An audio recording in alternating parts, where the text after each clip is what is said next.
तो आज के इस लेक्चर में हम लोग सीखने जा रहे हैं सभी गवर्नमेंट एग्जाम से पूछे जाने वाले इम्पोर्टेंट सवालों को। तो सबसे पहला सवाल है ये, तो सवाल है the salary of A B and C amounts to 33 rupees, यानी कि ए बी और सी का जो आय है वो कुल मिला के 333 रुपया है। If they spend 80%, 85% and 75% of their income, यानी कि सैलरी, यदि वे अपने सैलरी का 80%, 85% और 75% खर्च कर देता है तो उन लोगों का सैलरी का जो बचत है वो 7, 6 और 9 के रेशियो में होता है। तो सैलरी ऑफ बी, यानी कि बी का आय निकलने के लिए बोला गया है। तो इस तरह के सवाल को हम लोग आसान से कर सकते हैं। ए बी सी, यहाँ की क्योंकि ए बी सी 3 है, तो इसमें सबसे पहले ये लोग खर्च करता है कितना, 80% खर्च करता है, यहाँ पर करता है 85% और ये करता है 75%। अब बचत कितना करता है, यहाँ पर सेविंग कितना है इन लोगों का, सेविंग से यहाँ पर 7:6:9, तो 80% खर्च कर रहा है, यानी कि सेविंग कितना हो रहा है, सेविंग हो रहा है यहाँ पर हम लोगों को 100 में घटाना पड़ेगा। सेविंग हो रहा है 20%, ये ए का है। उसी तरह 100 में मुझे 85 को घटाना होता है, 100 में हमें 85 को घटाना होता है। 100 में अगर हम लोग 85 को घटाते हैं, 100 में अगर हम लोग 85 को घटाते हैं तो 15% होगा हम लोगों का ये बी का सेविंग। उसी तरह यहाँ पर हम लोग 75 को 100 से घटाते हैं तो बन जाता है 25%, ये बचत है। यहाँ पर कंफ्यूज बिल्कुल नहीं होना है। 80% ये खर्च करता है, 85% ये खर्च करता है, 75% खर्च करता है।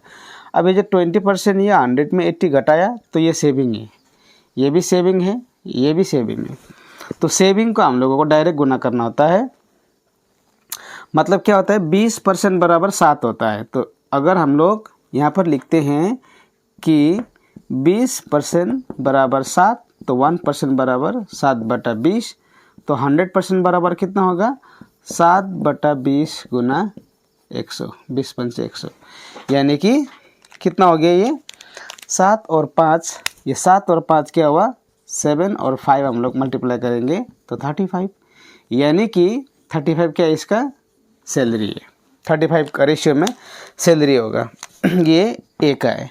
उसी तरह बी का क्या होगा, 15% बराबर 6 है, तो 100% बराबर कितना होगा, 5 × 15, 5 से 20, 3 से 2, यानी कि क्या हो गया 40। 20 और 2 को मल्टीप्लाई करेंगे तो हमारा क्या आ जाएगा 40, तो ये 40 है, ये है हमारा बी का। और सी का उसी तरह 25%, 9 होगा 100, तो 25 सारे 4 9 36, तो 36 होगा हम लोगों का सी का इनकम का रेशियो। तो अब टोटल जो बोला है 33 रुपीज़ टोटल है ए बी सी का, ए प्लस बी प्लस सी का 333 है। तो यहाँ पर कितना है, ए का है 35, तो 35 डाल दीजिए यहाँ पर। बी का है 40, बी का 40 है तो 40 लगा देते हैं। और सी का हम लोगों का आया 36, सी का 36 आया, तो कितना हो गया यहाँ पर 40 और 36 76, 76 और 5 कितना होगा, कितना हो गया 6 5 11 के हाथ में 1, 4 3 7, 7 3 10, 10 1 11, तो इतना आया। तो 33 1 बराबर 33/111, तो कितना बार गया, 3 बार गया, तो 3 बार गया। अब ये 3 बार कटा तो हमें क्या का निकालने के लिए बोला है, बी का, तो बी का कितना है 40, तो 40 और गुना 3 करेगा तो हम लोगों का आया 120। तो the salary of B is 120, B का जो सैलरी है वो है 120। अगर रेशियो में देखते हैं तो उसका रेशियो 40 में है, सॉरी 40 में है, लेकिन सैलरी अगर देखते हैं तो 120। तो इस तरह से हम लोगों ने इस प्रश्न को बनाया। तो यह प्रश्न एग्जाम में हर बार हमें देखने को मिलता है। तो चलिए अब हम लोग डिस्कस करते हैं नेक्स्ट सवाल को। तो ये रहा नेक्स्ट क्वेश्चन, ये भी बहुत इम्पोर्टेंट सवाल है। तो चलिए इसको हम लोग सॉल्व करते हैं। Income of A and be in the ratio 3:2। ए और बी का जो आय है उसका अनुपात है 3:2। तो सबसे पहले हम लोग लिखते हैं ए अनुपात बी। तो इसका जो इनकम है, चलिए इनकम लिखता हूँ। इनकम का क्या है रेशियो? इनकम का रेशियो है 3:2। अब एंड देयर एक्सपेंडिचर, अब यहाँ पर दूसरा बोला गया है एक्सपेंडिचर। एक्सपेंडिचर का मतलब होता है खर्च, और खर्च का रेशियो उन लोगों का 5:3। इफ़ ईच सेव्स, अगर ए और बी दोनों सेव करते हैं, ये भी 1,000 रुपये सेव करता है, ये भी 1,000 रुपया सेव करता है, तो बताना है हमें ए का आय।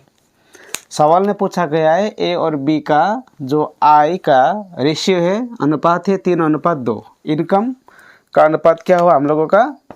3:2। और खर्च का अनुपात है 5:3। और ए और बी दोनों यहाँ पर क्या करते हैं? 1,000 और 1,000 सेविंग करते हैं। तो मुझे निकालना है ए का जो इनकम निकालना है मुझे। ए का इनकम कितना होगा? तो इस तरह के सवाल का हम लोग करते हैं बिल्कुल ही आसान से। तो ये हम लोग 3x मान लेते हैं, ये 2x मान लेते हैं। तो ये हुआ हम लोगों का 3x माइनस 3x में मैं कितना सेविंग कर रहा हूँ? 1,000 रुपये सेविंग कर रहा हूँ। ये हुआ ए का।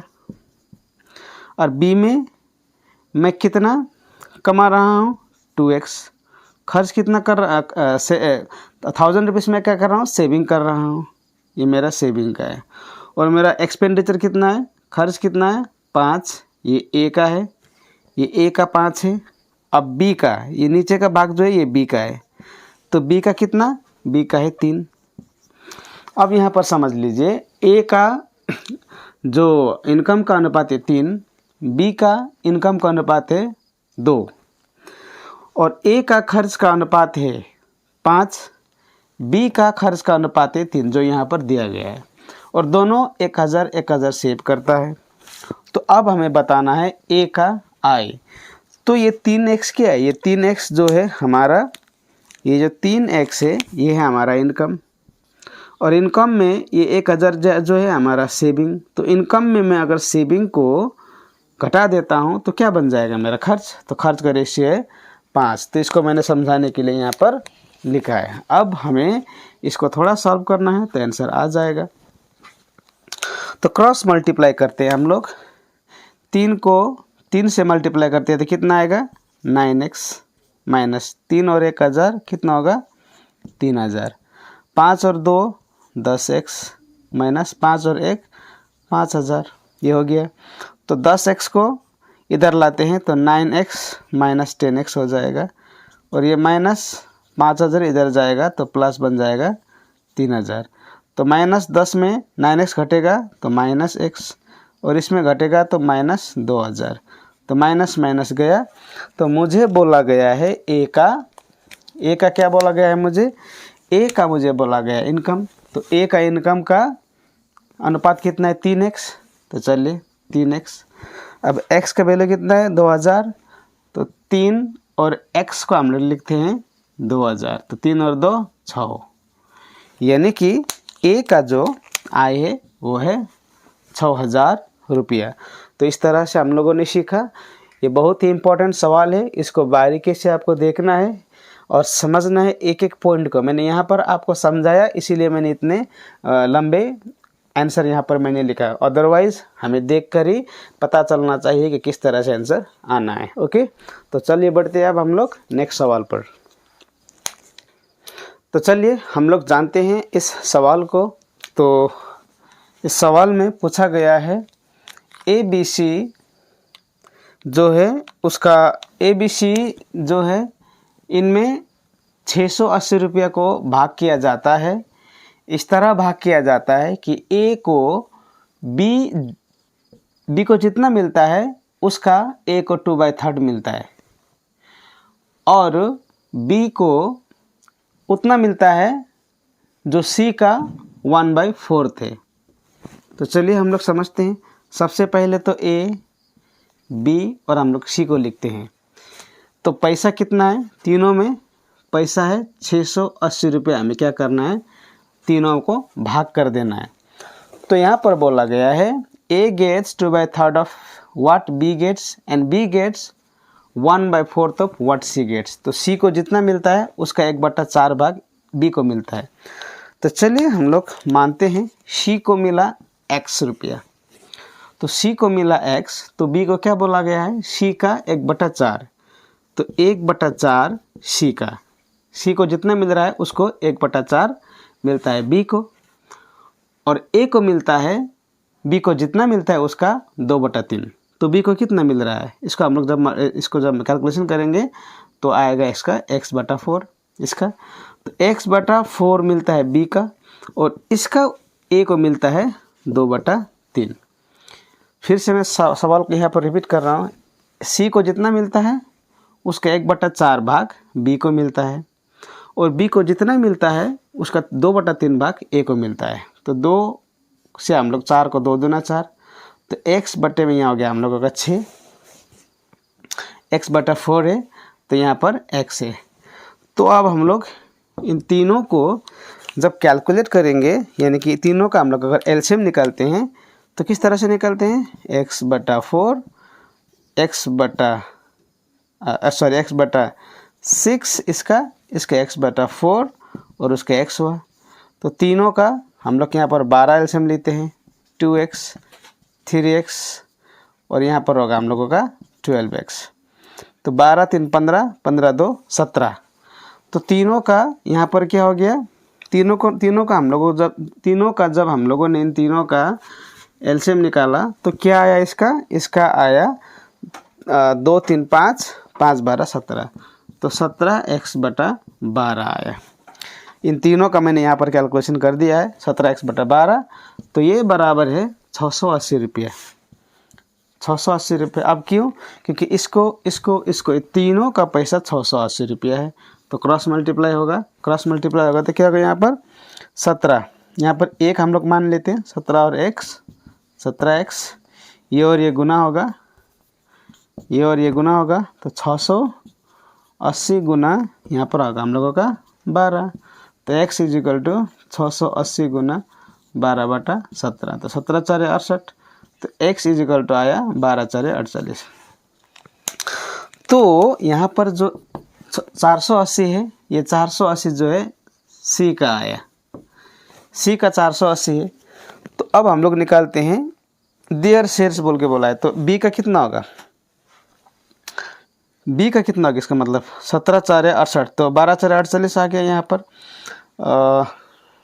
12 4 48। तो x का वैल्यू कितना है, x का वैल्यू 480 है।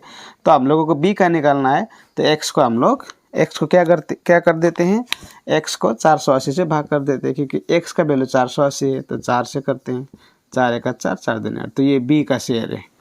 उसी तरह मुझे a का निकालना है, तो x का वैल्यू कितना है 480। तो 480 को हम लोग करते हैं 6 से भाग, तो 6 8 48, तो 80 होगा। इसका मतलब ए बी सी का शेयर कितना है, ए का 80, बी का 120, इसका 480। तो हमारा आंसर हो गया आपका 80, 120 एंड 480।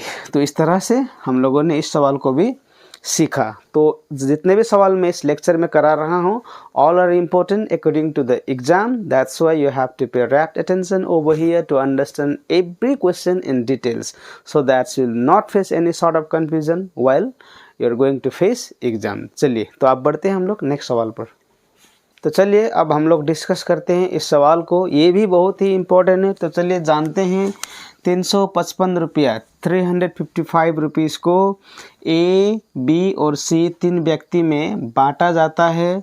इस तरह से बांटा जाता है, इन सच अ वे दैट ए का जो पैसा है बी से 20 रुपया ज़्यादा है, और सी का जो पैसा था वो ए से 15 रुपया ज़्यादा है। तो बताना है मुझे ए का भाग, ए का हिस्सा कितना है।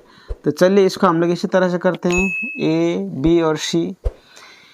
यहाँ पर बोला गया है कि ए का जो पैसा है बी से 20 रुपये ज़्यादा है, and C had 15 rupees more than A.